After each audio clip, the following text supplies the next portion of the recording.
The Tampa Bay Rays ballpark plan hit a foul this week at Tampa City Hall. In May, the City Council narrowly backed a framework for a $2.3 billion stadium off of Dale Mabry Highway.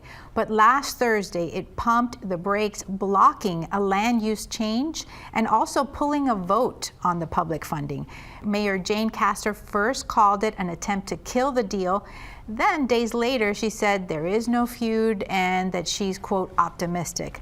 The Rays are now meeting with council members one-on-one. The team's lease is up after 2028, so the clock is ticking. What are the economic questions around this deal? So I think Abigail. There are a lot. So we can look at this from a variety of different perspectives. So either from Florida taxpayers, from local political or elected officials, and from the perspective of the Rays. And I think that when we're looking at this stadium deal, the real question that we need to think about is what's being promised and what are taxpayers on the hook for?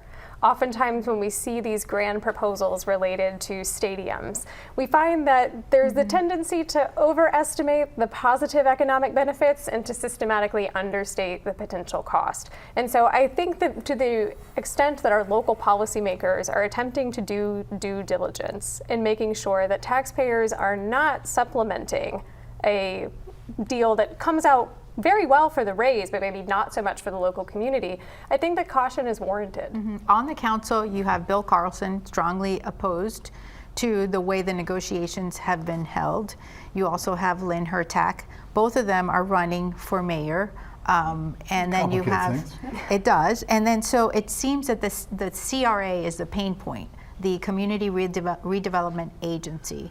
And Bill has said that they've not been consulted, have not been directly involved in the negotiations. Can you explain that to our viewers? Well, with the CRA, we're talking about $181 million of public infrastructure money, and Carlson's perspective is, hey, we're the CRA, we're in charge of that money. Council members are board members of the CRA. So how come you're going to the mayor and the administration, not us?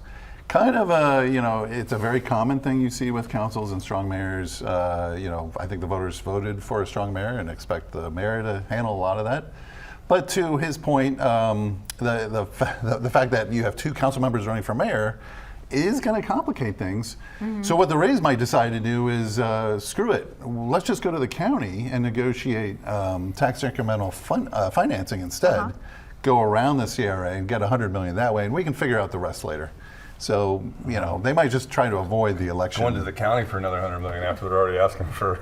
That might be a tough there's no good options here. And a lot of folks are asking, can the Rays build a ballpark without the city of Tampa? And again, this is something I think me and our counterpart agree on, at least from the electorate standpoint, right? Is that everyone wants a beautiful ballpark, everyone wants professional sports franchises, but nobody wants to fund the stadiums because they're very costly and they put the public on the hook for a lot of economically for a lot of things that they could be spending on parks and schools and things like that. And I think our elected officials are doing exactly what they're supposed to be doing. They're advocating for taxpayer dollars, and so that's why we saw this play out in St. Petersburg, and now we're seeing it play out in Tampa, but they're doing what we elected them to do, is to say, where is our taxpayer money? Is it being put to good use? And so I like that there's a lot of back and forth going on about this so that they can come to the right decision. Well, I'll very seldom go to the extent to say our office holders are doing exactly what we need them to do, but they are in this role. I think it's potentially more, hey, if I vote for this,